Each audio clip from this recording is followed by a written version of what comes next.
Hello, AFL-CIO.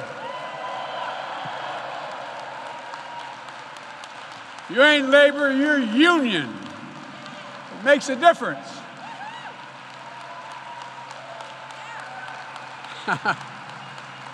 It's good to be home.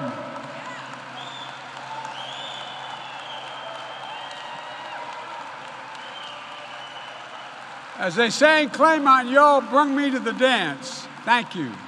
Please, please, have a seat if there is one. You're a gigantic reason why I'm standing here today as your president. I really mean it.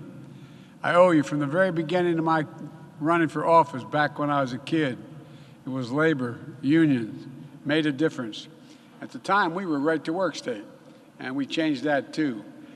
I've never forgotten not only what you've done for me, but how importantly it meant to me and to the country, to our country, what you've done for the country. And I want to thank Liz for being such a good friend for so long, the first woman to lead the AFL-CIO.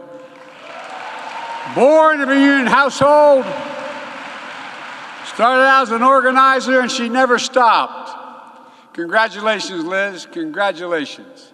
And congratulations to Fred Redmond, Secretary-Treasurer as well.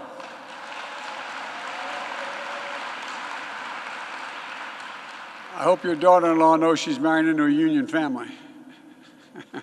Anyway, look, I know this is bittersweet for all of us. This is the first convention without Rich Trumka. Rich was not only a legendary labor leader, he literally was a close friend to me and to so many of you, a true friend. Particularly there when things weren't going well, he was always there.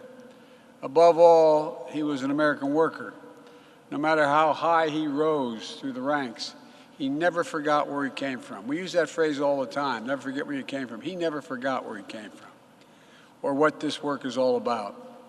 You know, before Rich passed, he gave me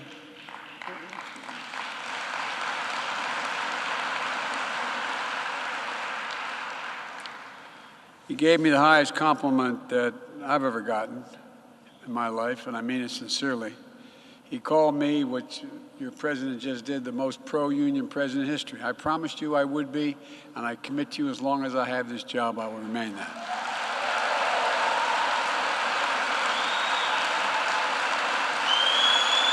Folks,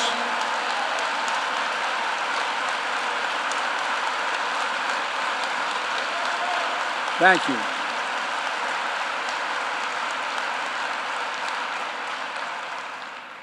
I've got to tell you, nothing made me prouder than that. That's why I made sure we put a former union president in, Secretary of Labor. Marty Walsh. Marty. He's going to learn how to speak English, but he's real. I kid him all the time. I'm joking. He parks his car in the car barn, but he knows what he's doing. Marty was here yesterday, and he's doing a hell of a job, but he fights like hell for us all. And just yesterday,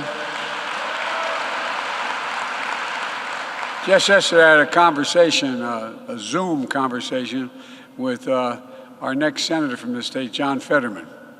You know, if you're in a foxhole, you want John with you, man. I know he can't wait to get back on the trail, and he's looking good, and there's no bigger, stronger voice for working people in this state than John. Certainly no bigger one, for that matter. Look, we're also joined here today by three great members of Congress who flew up with me on Air Force One. Brendan Boyle, who was labor. Donald Norcross, who's labor, and Mary Kay Scanlon as well.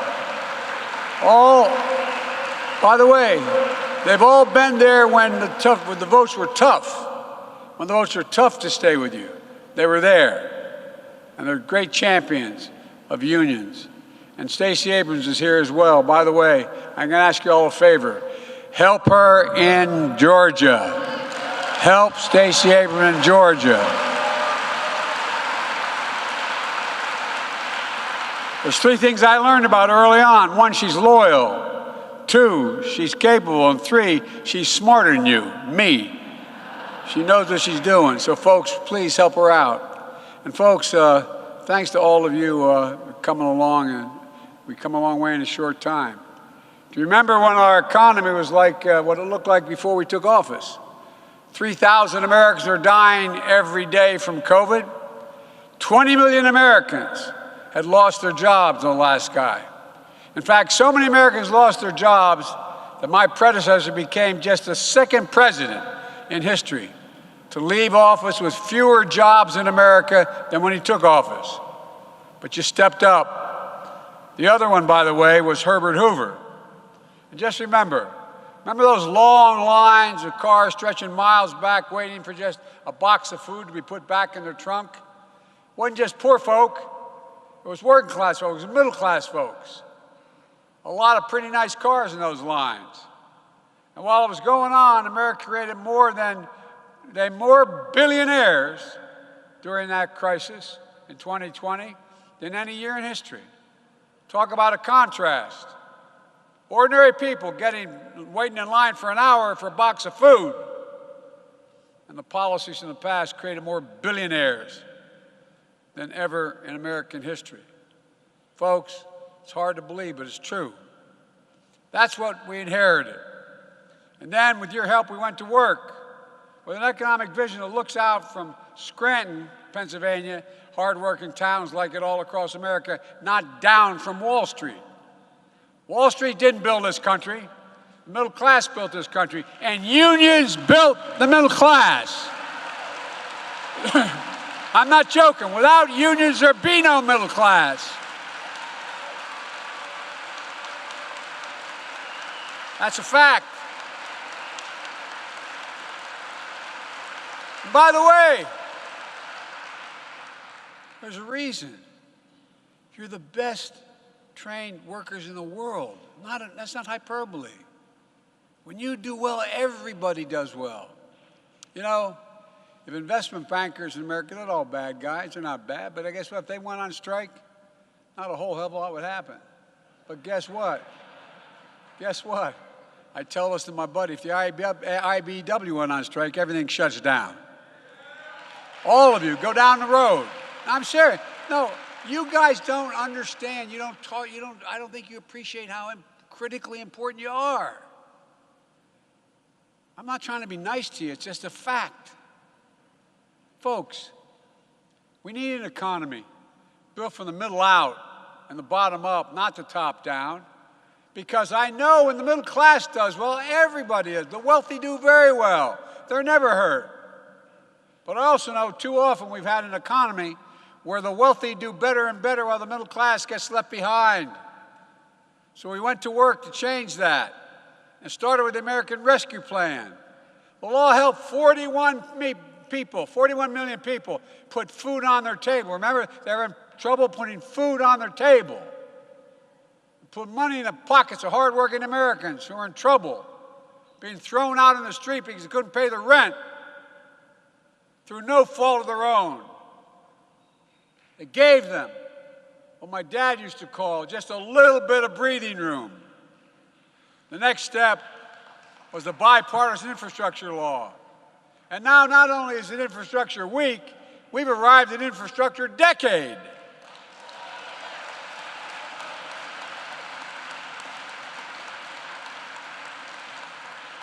And people are going to see a lot of it. We've got to remind them where it's coming from. We announced nearly $3 billion this year to improve more than 3,000 airports across 50 states this year. This year.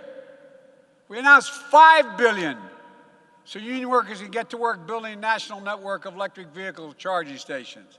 We announced the largest investment in public transit in American history, more than the entire Amtrak system when it started. $20.5 billion.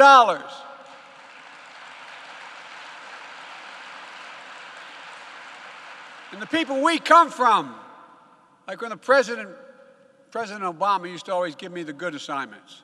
Well, I remember one day walked in, not a joke, and said, "Joe, fix Detroit." I said, "Okay, no problem."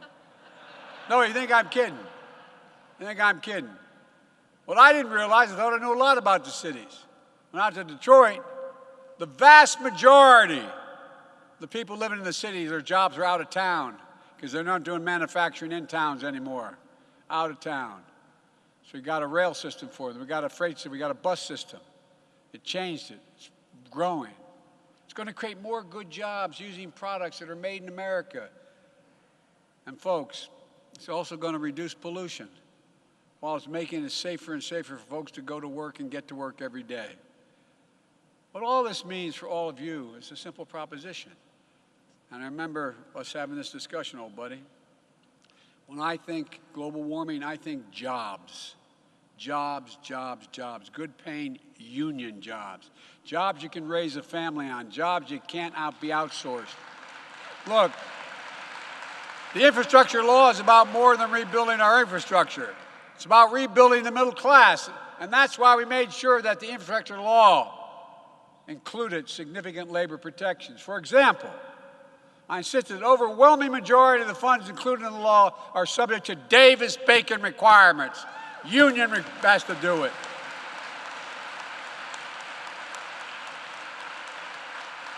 And it's not just because I want to help unions. It's simple. They're the best in the world. If we're going to build infrastructure, we should have, what I always find we don't talk enough about, and I'm not going to take the time today. But you know what? You don't just decide you want to be a pipe fitter or an electrician or whatever else you want to pick. It takes you 4 or 5 years. Hard work. It's like going to college. Fortunately, you can get these union paid, you can get paid to do some of it. But my point is, people don't realize, and I see every place I go, and you've heard me do it at Chambers of Commerce, the best trained workers in the world. So folks rebuilding our country will earn a prevailing wage. They should. Another thing the law does, it's help expand registered apprenticeships. Remember when the business said, we'll take care of the apprenticeships? Bless me, Father, for I have sinned. Come on, man. Come on.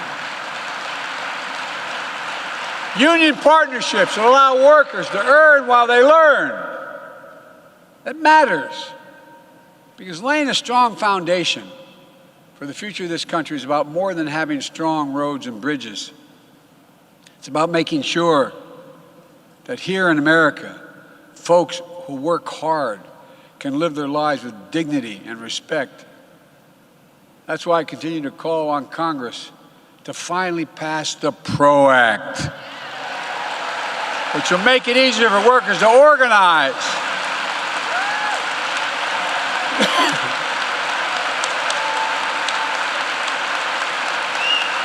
You know, when Franklin Roosevelt passed the NLRB, it didn't say you can't have unions. It said we should encourage unions. That's what the NLRB says. It's a big difference. And look, I'm not just saying that to be pro-union. I'm saying it because I'm pro-American. Folks,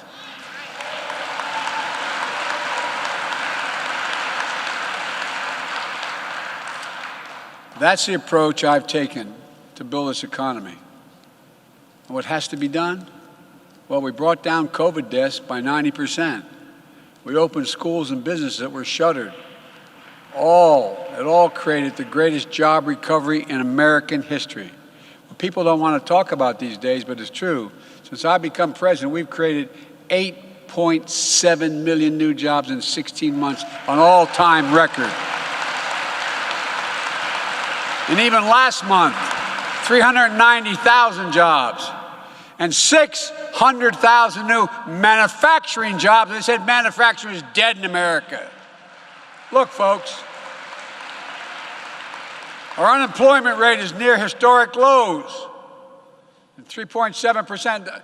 And millions of Americans are leaving. I love these guys talking about why these guy left my employment, went to another job. Because he got paid more. Isn't that awful?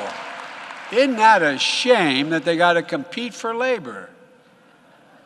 Better paying jobs. For better jobs for them and their families. It's been a long time since that's happened in this country. But it's happening now. And it's working. Since I took office with your help, families are carrying less debt nationwide. There have more savings nationwide. More Americans applied for new small businesses last year than ever before in American history. 5.4 million new small business applications. Jobs and companies are coming home again. We're making Buy American a reality, not just a slogan. I award no contracts from the federal government unless they can prove they bought it in America. And by the way, Republicans like to portray me as some kind of big spender. We have spent a lot of money. But let's compare the facts. Under my predecessor, the deficit exploded, rising every single year, and all the benefit going to the top 1%, basically. Under my plan, last year, we cut the deficit by $350 billion. Doing all this. You know, they talk about Biden wants to spend more on schools and all this. Guess what? He's going to create a deficit. Ladies and gentlemen, this year, by the end of the fiscal year, we will have cut the federal deficit by another $1.6 trillion in 1 year. 1 year. So when they come to you and talk about big spenders, let them know. Almost $2 trillion in deficit reduction. I don't want to hear any more of these lies about reckless spending. We're changing people's lives. And because of the fact this year, we're delivering the biggest drop in deficit in the history of the United States of America.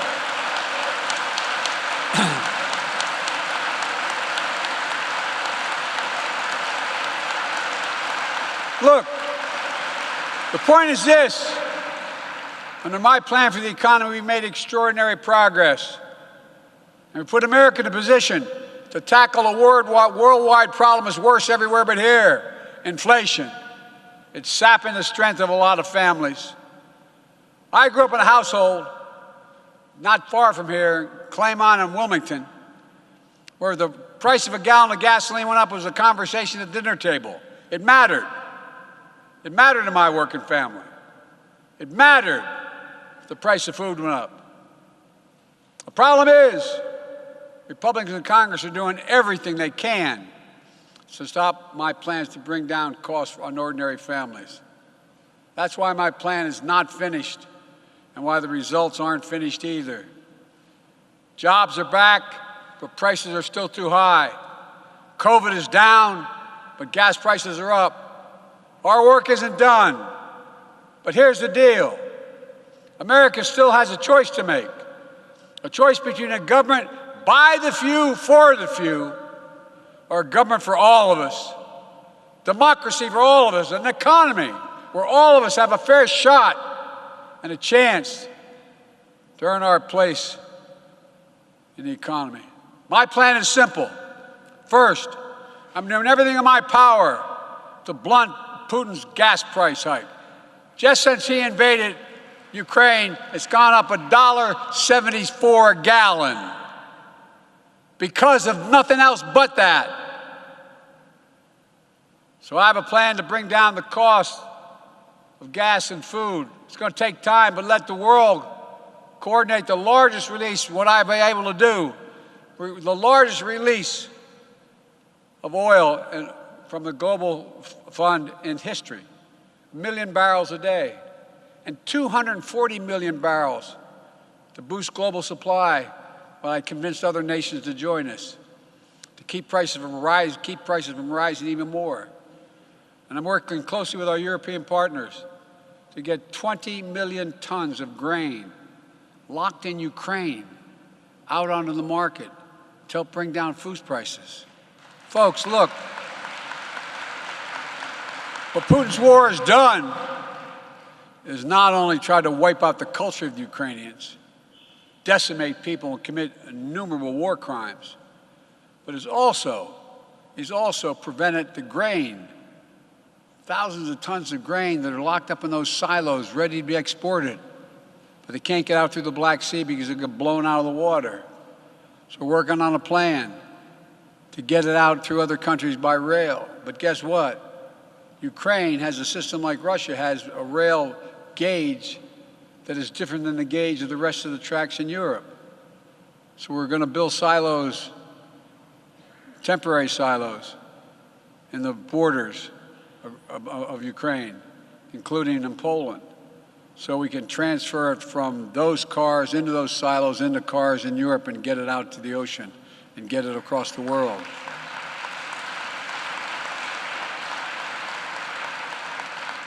But it's taking time. Second, we're to bring down gas and food prices. We can save families money in other items. We can change the dynamic of middle-class families. Look, give them a little breathing room, my dad said. You heard me say that before, but imagine. What most middle-class and working-class families do is they look at that monthly bill they have on everything. The rent or the mortgage, the cost of maintaining the car, the food, everything. So if portions of that go up, one of the ways to deal with inflation for families is bring the other costs down. For example, 200,000 people with type 1 diabetes are paying up to $1,000 a month for insulin. We can make sure they pay no more than $35 a month.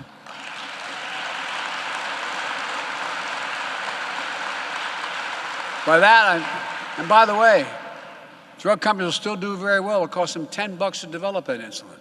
So they're making 3.5 times their cost. My plan gives Medicare the power to negotiate with the pharmaceutical companies, just like the Veterans Administration does. Bring down the average cost of prescription drugs is a gigantic way. It really does. It affects the total amount of money you got to write out of that checkbook. So gas is up and food is up, which we're going to get down come hell or high water.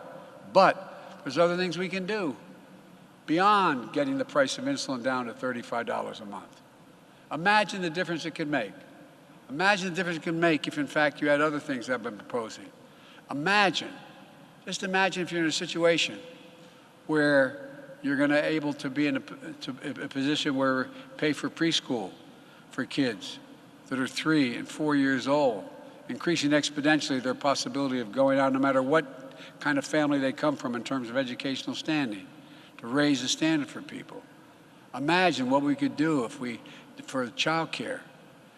In a city like Philadelphia, New York, the big city, Chicago, cost you $12,000 to $14,000 a month for child care. Well, they shouldn't have to pay more than 7% of your income for that. We could easily afford to do it. Look, we could do the same thing. But I really mean it. Think how that would change the families that you represent.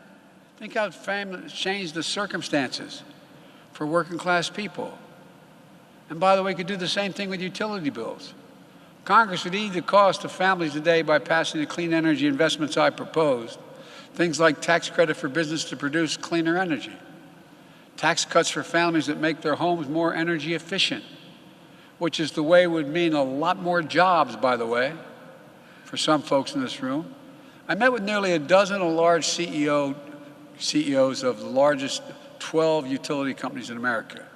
They said if you pass that tax cut, that tax credit for modernizing the homes, winterizing, et cetera, we will guarantee we'll immediately lower the average cost of energy cost $500 a year for the average family. That'd help a lot. And in the long run, it would help finally make America truly energy independent.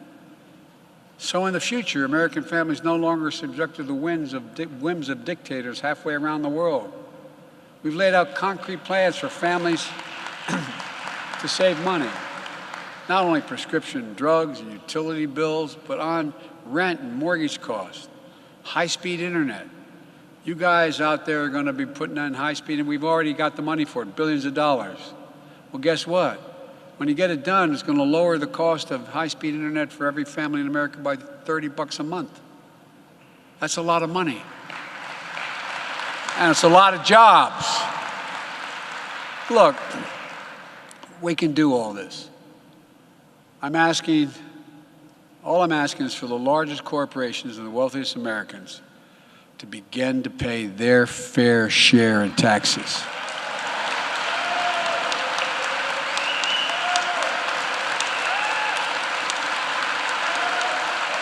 I'm deadly earnest.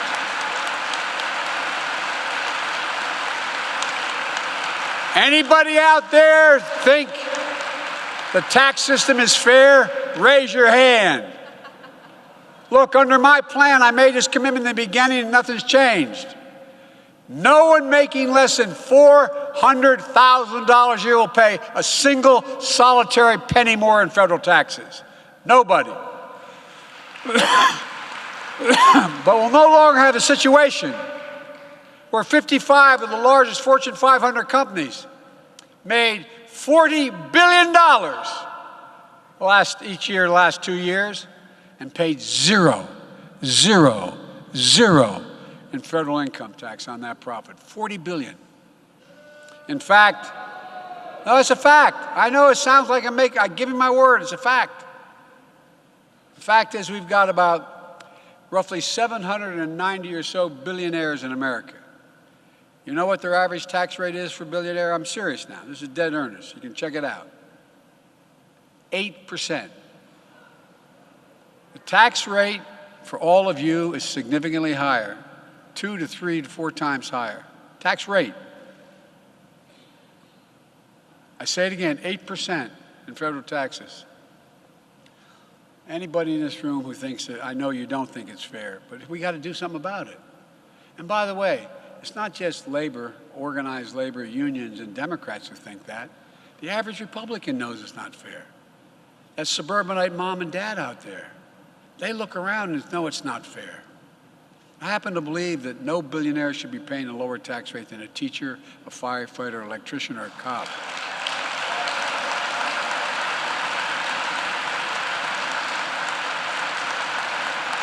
Republicans have it all backwards. Their plan literally calls for increasing taxes on middle class and working people and cutting taxes on corporations and wealthy Americans. And I'm not talking about punishing anyone. Just pay your fair share. It's a matter of decency. It's a matter of dignity. It's a matter of fiscal responsibility. Look, I believe in bipartisanship, but I have no illusions about this Republican Party, the MAGA Party. I've been able to bring some Republicans along on parts of my plan. But the fact is, Republicans in Congress are still in the grip of the ultra-MAGA agenda. They still refuse to consider changing any part of the Trump tax cuts, which delivered massive windfalls to billionaires and others, and they weren't paid for. They still refuse to consider a minimum corporate tax of 15% minimum tax. They seem to think that the problem in America today is that working families aren't paying enough. Congressional Republican Senator Rick Scott of Florida, as my mother would say, God love him, he laid out a plan. I think you have it on your desks. I just took one page of that plan. Okay, this is published. It says just one of their ideas. All federal legislation sunsets in 5 years. If the law is worth keeping, Congress could pass it again. Now, guess what that is? Social Security. Not a joke. Social Security. Medicare. Medicaid. That's not a joke. Every 5 years it'll be put on the chopping block. Every 5 years. And if it's not reinstated by a vote in the Senate of a 60 or more, guess what? It automatically has got existence. That's what they're proposing. Unless the Congress affirmatively votes to bring them back into existence. Think about that. Social Security, you paid for your whole life. Medicare, Medicaid, not a joke. Really ask yourself, how are you going to sleep at night knowing that every 5 years, Ted Cruz and the other ultra-MAGA Republicans are going to vote on whether you'll have Social Security, Medicare, Medicaid? It's unlikely they'll be able to wipe it out. But any one of you doubt for a second they'll find ways to cut benefits and programs in order to keep anything going. That's what this is about. They've always wanted to cut Social Security. They've always wanted to cut Medicare. They've always wanted to cut Medicaid. But if you have to start from scratch, the gentleman from Wisconsin, Senator Ron Johnson, is back at it again, trying to dismantle the Affordable Care Act, including its protections for pre-existing conditions. 100 million people have pre-existing conditions. The only reason the insurance company has to cover it is because of that law. And they're never going to stop going after it. So now, with the plan of Senator Scott trying to walk back, but it's clear, the last thing they want to see is workers with power in this country. The bottom line is this.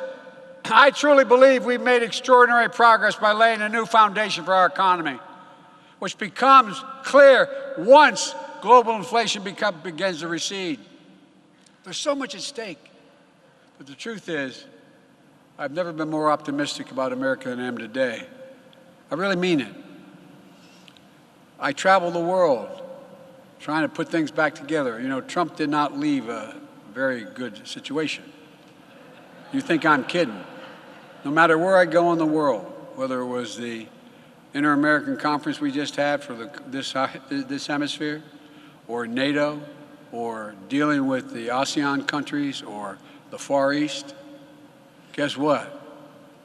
They look at me and I say, America's back. And they look at me and they say, for how long? This is America. We can do any damn thing we put our minds to. And guess what? We're not going back to the false promises of the trickle-down economics. We're going forward. We're going forward.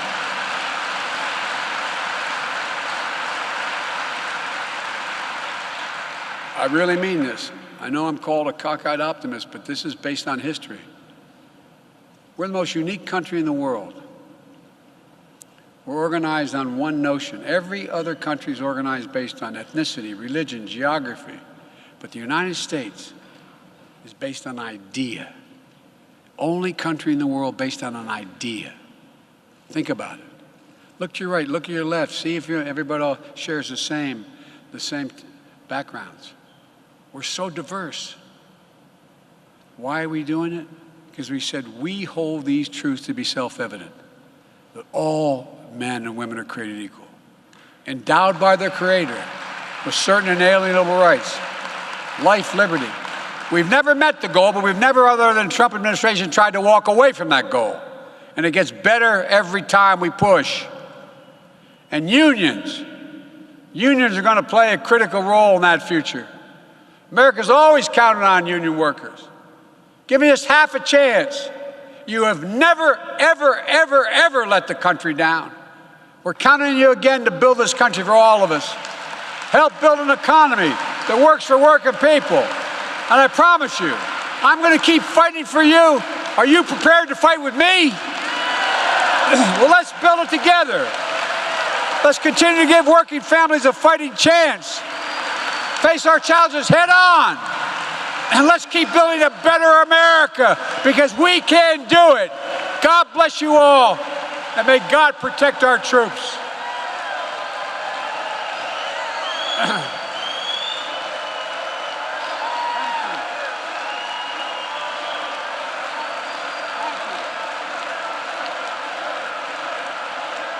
We can do anything.